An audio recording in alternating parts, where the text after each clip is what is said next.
This is TWiT.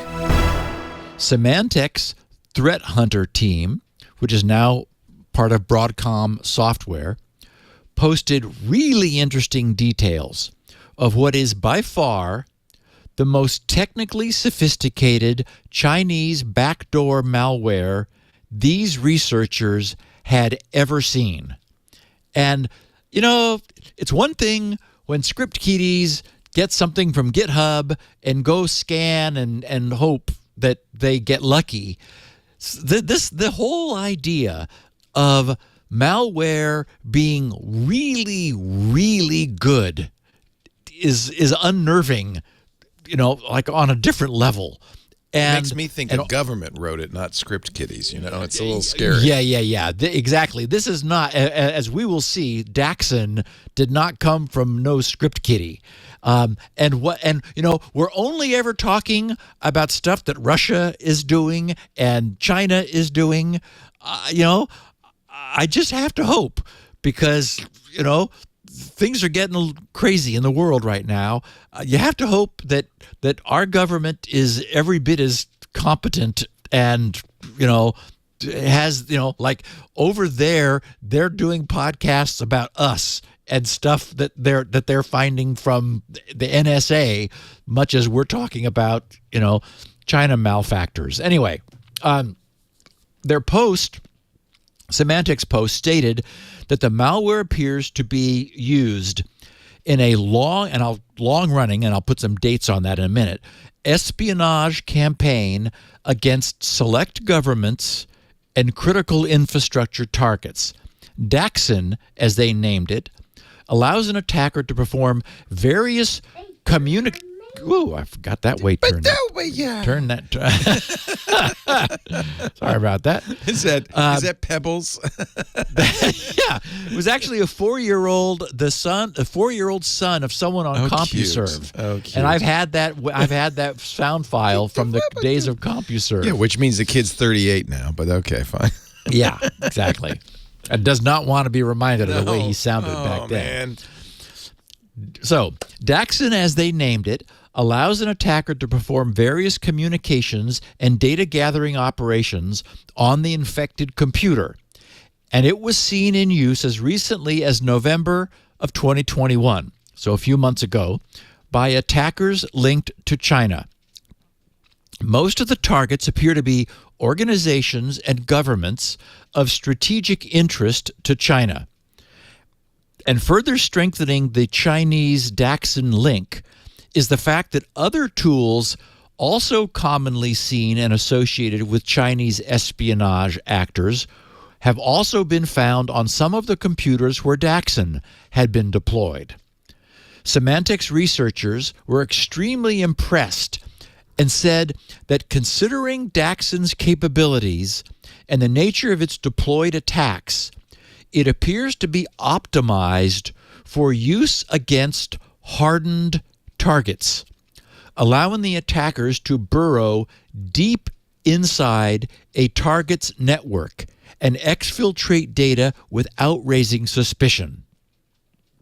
And this is not all just theoretical. Thanks to Broadcom's membership in the Joint Cyber Defense Collaborative, the JCDC, Symantec researchers worked with CISA, our Cybersecurity and Infrastructure Security Agency, to engage with multiple foreign governments targeted by Daxin and assisted in its detection and remediation. So these guys have been on the front line with this thing. Symantec feels that this one will be worthy of multiple blog postings, but they provided sufficient meat for us in their first disclosure. Daxin is a Windows kernel driver, which is a bit chilling due to the unfettered power that anything operating in the kernel has. And this makes it a relatively rare format for ransomware. It implements sophisticated communications functionality, which both provides a high degree of stealth and permits the attackers to communicate with infected computers on highly secured networks, including and specifically those where direct internet connectivity is not available. Its capabilities suggest that the attackers invested significant effort into developing communication techniques that can blend in unseen with normal network traffic on the target's network. Specifically, the malware avoids starting its own network services. Instead, it commandeers legitimate services already running on infected computers. It's capable of relaying its communications across a network of infected computers within the compromised organization network. The attackers can select an arbitrary path across infected computers and send a single command that instructs these computers to establish requested connectivity. This use case has been optimized by Daxin's designers. By using network tunneling, attackers are able to communicate with legitimate services on the victim's network that can be reached from any infected computer. So, it's essentially a backdoor, allowing an attacker to perform various operations on the infected computer, such as reading and writing arbitrary files. The attacker can also start arbitrary processes and interact with them. While the set of operations available to Daxin is quite narrow, this was deliberate because its real value lies in its stealth and its communications capabilities. Okay, so listen to this. Daxin is capable of hijacking legitimate TCP connections on the fly. It does this by intercepting and monitoring all incoming TCP traffic for certain patterns.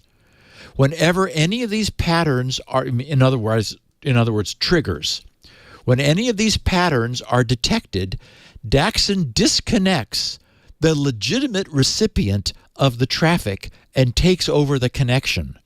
It has an entire TCP IP stack that it brings along on its own.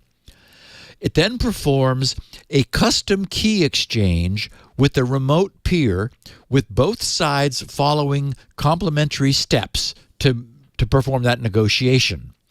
The malware can be both the initiator and the target of a key exchange.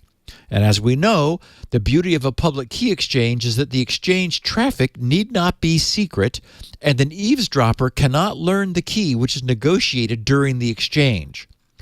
A successful key exchange opens an encrypted, tunneled communications channel for receiving commands and sending responses. Daxin's use of hijacked TCP connections affords a high degree of stealth to its communications and helps to establish connectivity on networks with strict firewall rules.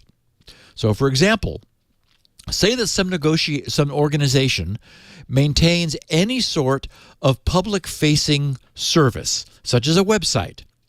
Daxin would get into the web server, hook into its pre-encrypted and post-decrypted communications, monitoring them for a magic cookie. Once that magic cookie is seen, Daxin knows that the remote attacker, looking just like anyone else on the internet, has connected and emitted what looks like any other web query. But at that point, it takes over the connection from the web server, negotiates its own encryption key with the remote individual that sent the magic cookie, then switches to its own private encryption, tunneling its communications through the existing connection. To anyone looking, this is just an HTTPS connection like a bazillion others. It's encrypted already, so this double layer of encryption goes unseen. But of course, it's not like any other connection. Daxin's built-in functionality can be augmented by deploying additional components on the infected computer. It provides a dedicated communication mechanism for such components by implementing a device named //. Which is a standard Windows nomenclature for a device driver, TCP4. The malicious components can open this device to register themselves for communication.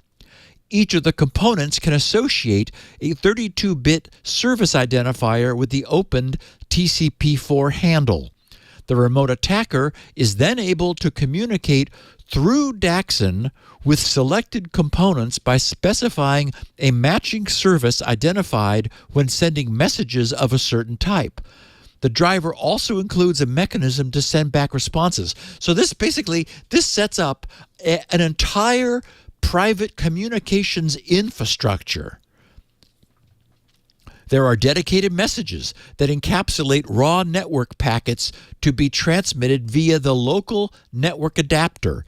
Daxin then tracks network flows such that any response packets are captured and forwarded to the remote attacker. In other words, it serves as a bidirectional network tap, allowing the attacker to establish and to tap communications with any legitimate services that are reachable from the infected machine on the victim's internal network.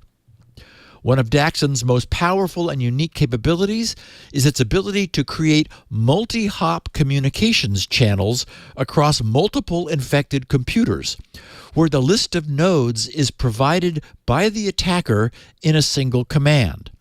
For each node, the message includes all the details required to establish communication: the node's internal IP address, its TCP port number, and the credentials used during custom key exchange. When Daxin receives this message, it picks the next node from the list. Then it uses its own internal TCP IP stack to connect to the TCP server listed in the selected entry. Once connected, Daxin starts the initiator side protocol. If the peer computer is infected with Daxin, this results in opening a new encrypted communication channel. An updated copy of the original message is sent over this new channel, where the position of the next node to use is incremented. The process then repeats for the remaining nodes on the list. And if it sounds familiar, that's because it's a bit like onion routing, and it allows Daxin's influence to gradually permeate and penetrate deep inside a highly protected network environment as its remote attackers gradually map out and remotely explore the network environment they have infected. The Symantec Threat Hunter team has identified Daxin deployments in government organizations as well as entities in the telecommunications, transportation, and manufacturing sectors. Several of these victims were identified with the assistance of the Singapore-based PwC Threat Intelligence team. While the most recent known attacks involving Daxin occurred in November of 2021, the earliest known sample of the Daxin malware dates from 9 years ago in 2013. And that malware had already incorporated all of the advanced features seen in the most recent variants, with a large part of the code base having already been fully developed at that time 9 years ago. This suggests that the attackers were already well established by 2013, with Daxin's features reflecting their expertise back then at the time. And Symantec believes that it goes back even further. An older piece of backdoor malware known as Zala, Z-A-L-A, contained a number of common structural features, but lacked many of Daxin's advanced capabilities.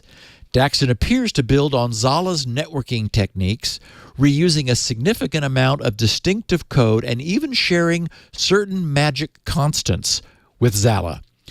And they also share the use of a certain public library, which is used to perform the Windows kernel API hooking that is also common between variants of Daxin and Zala. The extensive sharing and common code base indicates that Daxin's developers at least had access to Zala's code base.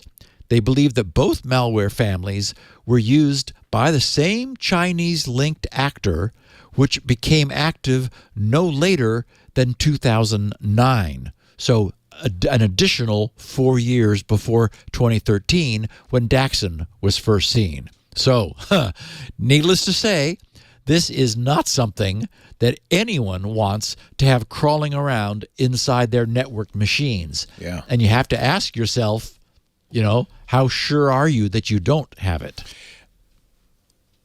Not that it matters at all, but it's probably because it's Chinese Daxin. Da being one word and Xin being pronounced shin. But I think Daxin is fine. It's just that's probably Chinese, I would guess, right? I bet it is. Thank you. Yeah. But if you said Daxin, I would say, come on, man. Come on, man. I know how to pronounce log4j, that's for sure. That's true. Although some people say log forge, which I think is wrong. Oh, I think it is too.